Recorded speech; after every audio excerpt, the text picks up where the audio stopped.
તો હવામાન વિભાગે અનુમાન લગાવ્યું છે કે 10 વાગ્યા સુધીમાં 8 જિલ્લામાં વરસાદ પડી શકે છે। તો ક્યાં વરસાદ પડી શકે છે એની વિગત આપી દઈએ। આણંદ, પંચમહાલ અને વડોદરા કે જ્યાં રેડ એલર્ટ છે તેજ પવન સાથે અતિભારે વરસાદ પડી શકે છે। આ તરફ છોટા ઉદેપુર, નર્મદા અને ભરૂચ। નર્મદામાં વહેલી સવારથી જ મેઘરાજા બેટિંગ કરી રહ્યા છે, ભારે વરસાદ પડી રહ્યો છે।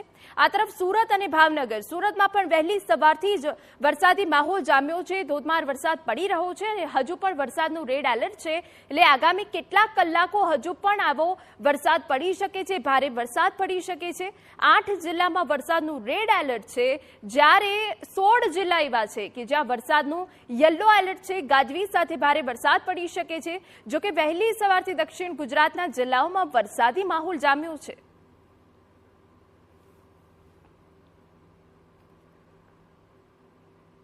અને હવે એ પણ વિગતો આપવી છે કે ક્યાં વરસાદની આગાહી છે, રેડ એલર્ટ ક્યાં આપવામાં આવ્યું છે, યલો એલર્ટ ક્યાં આપવામાં આવ્યું છે, એ તમામ વિગતો પણ અમે આપને આપી દઈએ અને સંપૂર્ણ વિગતો આપીએ તો મુશળધાર વરસાદની આગાહી 15 જુલાઈમાં કે ભરૂચ, સુરત, નવસારી અને વલસાડ એટલે કે દક્ષિણ ગુજરાતનો જે પટ્ટો છે ત્યાં વરસાદી સિસ્ટમ એક્ટિવ થઈ છે, જેના કારણે ભરૂચ, સુરત, નવસારી અને વલસાડમાં ભારે વરસાદ પડી શકે છે। આ સિવાય ભાવનગર, રાજકોટ, જૂનાગઢ અને અમરેલી, સૌરાષ્ટ્રમાં પણ ભારે વરસાદ પડી શકે છે। રાજ્યમાં 2 વરસાદી સિસ્ટમ એક્ટિવ થઈ છે, જેના કારણે વરસાદી માહોલ જામ્યો છે। 15 જુલાઈનો આ અમે આપને વિગતો આપી રહ્યા છે। બોટાદ, ગીર સોમનાથ અને અમદાવાદમાં ઘણા સમયથી મેઘરાજા મહેરબાન નથી થયા, પરંતુ હવેના આગામી કેટલાક દિવસોમાં અમદાવાદમાં સારો વરસાદ પડી શકે છે। મહીસાગર, આણંદ, ભરૂચ અને વડોદરામાં પણ વરસાદની આગાહી આપી છે। રેડ એલર્ટ છે એટલે મુશળધાર વરસાદ પડશે, ગાજવીજ સાથે વરસાદ પડશે। પંચમહાલ, દાહોદ, છોટા ઉદેપુરનો જે વિસ્તાર છે ત્યાં વરસાદી માહોલ। જો કે દાહોદમાં વહેલી સવારથી જ મેઘરાજા બેટિંગ કરી રહ્યા છે, દાહોદના અનેક વિસ્તારોમાં હાલ જળબંબાકારની સ્થિતિ જોવા મળી રહી છે અને પંચમહાલ અને છોટા ઉદેપુરમાં પણ વહેલી સવારથી વાતાવરણમાં પલટો આવ્યો છે।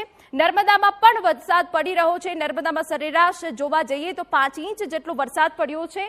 તાપી, ડાંગમાં પણ વરસાદની આગાહી કરવામાં આવી છે, ખાસ તો નર્મદા કે ગરુડેશ્વર સહિતના વિસ્તારો અસરગ્રસ્ત હાલ થયા છે। વહેલી સવારથી એટલે કે માત્ર 2 કલાકમાં મુશળધાર વરસાદ પડ્યો છે અને આગામી કેટલાક કલાકો પણ હજુ ભારે છે। એ સિવાય સૌથી ઓછો વરસાદ ક્યાં પડ્યો છે તો દાહોદમાં અત્યાર સુધી 12% વરસાદ પડ્યો, જ્યારે અરવલ્લીમાં 13% વરસાદ પડ્યો છે। વરસાદી ઘટ જરૂરથી જોવા મળી રહી છે। એ સિવાય મહીસાગરની વાત કરી લઈએ તો 15% વરસાદ મહીસાગરમાં પડ્યો છે, જ્યારે પાટણમાં 16% વરસાદ પડ્યો છે। સૌથી ઓછો વરસાદ પડ્યો છે કે જેની વિગતો આપી રહ્યા છે। પંચમહાલમાં 17% વરસાદ પડ્યો છે, જ્યારે છોટા ઉદેપુરમાં 17% વરસાદ પડ્યો છે। પંચમહાલ અને છોટા ઉદેપુરમાં પણ 17% વરસાદ પડ્યો છે। જો કે આગામી દિવસોમાં હવામાન વિભાગની જે આગાહી છે તે પ્રમાણે ભારે વરસાદ પડી શકે છે। દેવભૂમિ દ્વારકામાં 57% અત્યાર સુધી વરસાદ નોંધાયો છે, જ્યારે જો જૂનાગઢની વાત કરી લઈએ તો જૂનાગઢમાં 55% વરસાદ નોંધાયો છે। જો કે આગામી કેટલાક દિવસોમાં હજુ ભારે વરસાદ પડશે। પોરબંદરમાં 40% વરસાદ નોંધાયો છે, જ્યારે સુરતમાં 35% વરસાદ નોંધાયો છે। જ્યારે જુલાઈની જે શરૂઆત હતી ત્યારે સુરતમાં ખૂબ સારો વરસાદ પડ્યો હતો। કચ્છમાં 36% વરસાદ જોવા મળી રહ્યો છે।